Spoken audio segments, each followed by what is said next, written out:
Good morning. Good morning. Welcome to another Monday Mindset. Actually, just finished my workout not too long ago. It's about 5:18 in the morning right now. And I'm not saying that to brag, just saying that to let you know, hey, I got up before the sun up. I hope you guys did too. No, I'm just kidding. Just letting you know I'm pre-recording this. I just looking at my schedule today for Monday and just realized I probably am cutting it too close because I have a meeting in the city that I have to do. So just want to make sure I can get this info to you. I want to talk today about how do you communicate in a crisis? How do you communicate when there's an issue? There was a huge settlement that happened in the real estate industry. It's not fully passed through the DOJ right now, but it's for $418 million by the National Association of Realtors. And the real estate world is in panic. And it got me thinking, because I was talking to a lot of real estate clients this week and doing a lot of research. How do you communicate in a crisis? What do you do in a moment of shift in the industry and in your business? Because this doesn't just apply to real estate. This is the insurance syndicate. This applies to insurance as well. So I want to give you some thoughts on that. But before we do that, I'm going to cue this intro and I'll see you on the other side.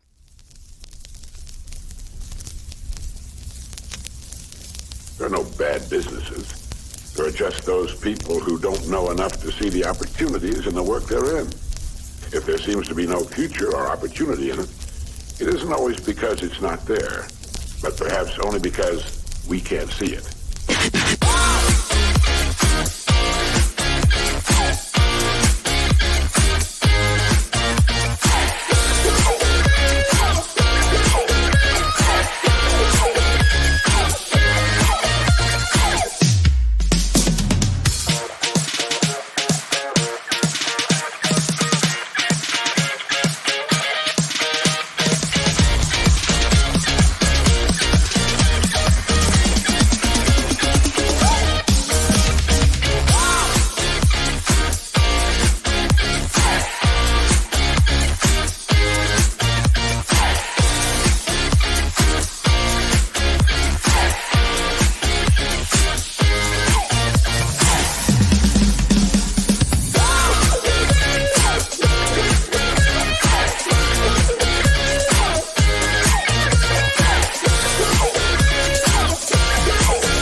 Good morning. Welcome to another Monday Mindset.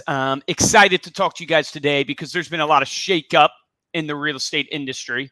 There's been a huge lawsuit going on the commission side when it comes to buyers and sellers in the real estate industry. And the DOJ and NAR just settled it for like $418 million. It's just crazy, but it's going to shift the whole industry on real estate. And so why is this important to you? Well, how do you communicate in times of change, specifically in times where there's issues? Because there's a lot of panic, there's a lot of turmoil right now in the real estate industry. I remember one of my sales guys chatted in on Friday saying, I just lost a prospect because they said, well, because of this lawsuit, everything's changed. The budget has changed now. I can't buy. And I was like, well, that's an excuse. That's not really real. They just use that to get you off the phone. But the reality is that we all face shifts and changes in our business. And if you don't have a shift going on, you might have issues. And if you just think about it in the practicality sense of like, what if you have a client right now where something is messed up? And how do you communicate that with them? And what I was sharing with some people over the weekend that I want to share with you today to help you when it comes to from like the PR marketing side of how you communicate. The golden rule to PR is that you want to get in front of the message. You want to control the narrative. You've heard me often say when it comes to a brand that you have a brand whether you think you do or not. You just have to decide, do you control the messaging of the brand or do you let other people control it? The same applies for issues in communication strategies. There will be communication around issues. If something's messed up for a client, there's going to be communication strategies that are communication that happens around that issue. The question is, are you going to control the narrative? Or are you going to let others control the narrative? And here's the thing about all like shifts or issues, changes. Bad news sells better than good news, right? If you look at the headlines for just this DOJ $418 million lawsuit, whether it's CNN, Fox News, you name the news organization, man, so much clickbait, so much traumatization, so many half-truths. And the reality is because they know that will get the clicks because every news site is in the business of making money. But apply this to how you communicate with clients and how communication spreads with issues even in your team. Bad news sells better than good news. Misery loves company. And that's why the golden rule in PR is to get ahead of the message, to control the narrative. Don't shy away from it. Communicate, communicate, communicate. Right? And when I think about communication, what I wanted to give you guys today is, for myself, I tend to think about the 3 C's, I call it, of communication. So I try to break everything down into frameworks because it's easier for me to process. And the way I think about communication is clarity, confidence, and consistency.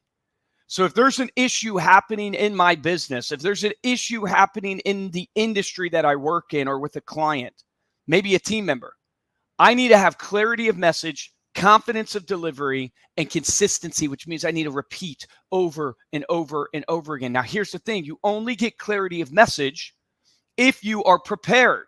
You only get clarity of message if you've done your preparation and research, right? So if I'm going to talk about this commission lawsuit with clients, what do I need to do? I need to not only research what's happening with this lawsuit, but I need to develop my opinion. And then more importantly, as a marketer or as a salesperson, let alone a business person, I need to craft my pitch, is what I would call it. Not to sell somebody in the sense of I'm selling a product, but to sell somebody an idea or to sell somebody a strategy of here's what's going on, here's how we're going to handle it, and here's why everything is going to be okay. And I need to share that with clarity.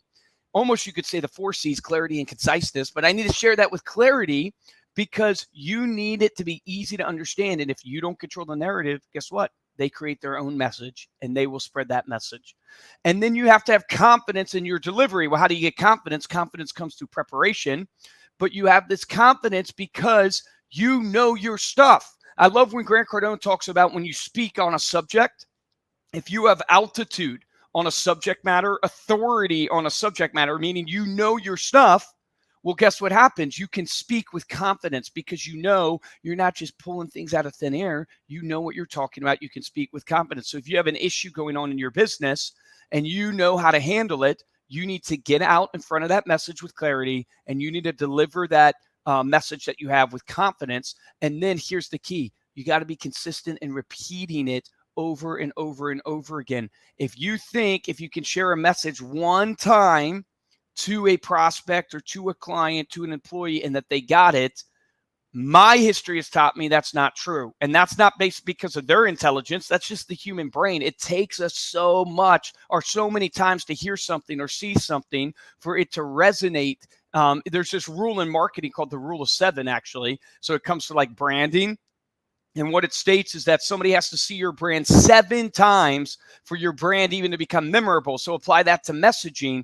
You probably need to say your message to that prospect, to that client 7 times with clarity so they actually can process what you're saying. And the key is you're going to face changes or shifts or issues in your business. Do you withdraw in those moments or do you go all in? I think personally for myself, I've dealt with a ton of issues before, right? So I think about a mistake that I made where we lost $1.4 million in an account because we printed the wrong thing on a magazine. If there's one thing that can kill my business, it's printing a competitor's information on somebody else's magazine. And that hurt, right? We lost that. And where did I fail in that? I failed because we didn't really get out in front of the message. We were doing more reactive damage control. So we didn't get out in front and tell the corporate account because it was a corporate deal we had at the time. We didn't because we were trying to figure out all the different pieces. So instead, guess what happened? They started getting info and complaints. We're getting info and complaints. And instead of being proactive and getting out in front of the message, we didn't do that. And we end up losing the account. Not only that, we didn't have clarity and confidence of exactly what happened, what we were going to do to fix it, and how long it was going to take. And we kind of danced around trying to fix it for some people, trying to figure out if the others were real, because I got a scarcity mentality instead of an abundance mentality. And I should say it this way, one of my core values now for our company that came after this fact, maybe come from the lessons learned, is extreme ownership. Now, you got to own the situation. You got to own both the bad and the good, and you got to move. And so that was a failure that cost me $1.4 million in a recurring revenue account that was growing substantially at the time. And we recovered from it, but it taught me a valuable lesson. And then I think it shift forward many, many years later to the pandemic, and we actually have to send everybody home, which I thought was a joke at the time. We had to send everybody home. We're, in-person company going remote. And now all of our clients can't do business because they're not considered essential businesses. And you know what happened there? What we did was, instead of withdrawing, we went actually in. We said, hey, we're going to not only spend more money on marketing, we're going to hire more people, we're going to release more products, and we're going to communicate to our client base exactly what they should be doing during this time in the pandemic. I was doing Zooms all the time. We ended up giving our free digital bundle to 30,000 plus clients for free, or I say our digital bundle for free to 30,000 plus clients, because we wanted to make sure that we proceeded with clarity of message, confidence in delivery, and then repeated it over and over and over again. And we came out of the pandemic, and our best year ever was 2021 coming out of the pandemic. And, is it all because of how we communicate it? Maybe not. Maybe there's some other things that play there economy-wise, but it was extremely powerful. And I look back and go, man, how I handled the failure and the $1.4 million loss versus how I handled the pandemic, completely different. So there's my Monday Mindset message to you today. We have all this turmoil happening in the real estate industry. You guys know I have thousands of clients in real estate. That's why it's on my mind. Been talking about it, researching it. And I just want to encourage you that if you have problems in your business right now, whether it's with clients, with employees, whatever it is, you need to do the golden rule in PR. Communicate, communicate, communicate. Control the narrative. Get in front of it. Don't let others control it. Communicate with clarity, confidence, and consistency, and you will see that help you navigate these issues. And at the end of the day, people just want to know what's going on. People are forgiving, but what they don't like is when someone tries to hide it from them. People want to know. You got to be open and transparent. So let's get out there and let's win for our clients, for ourselves, for our families. Thank you guys for tuning in. Even though this was a recording, let me know in the comments if this helped you. Appreciate you. Have a great one.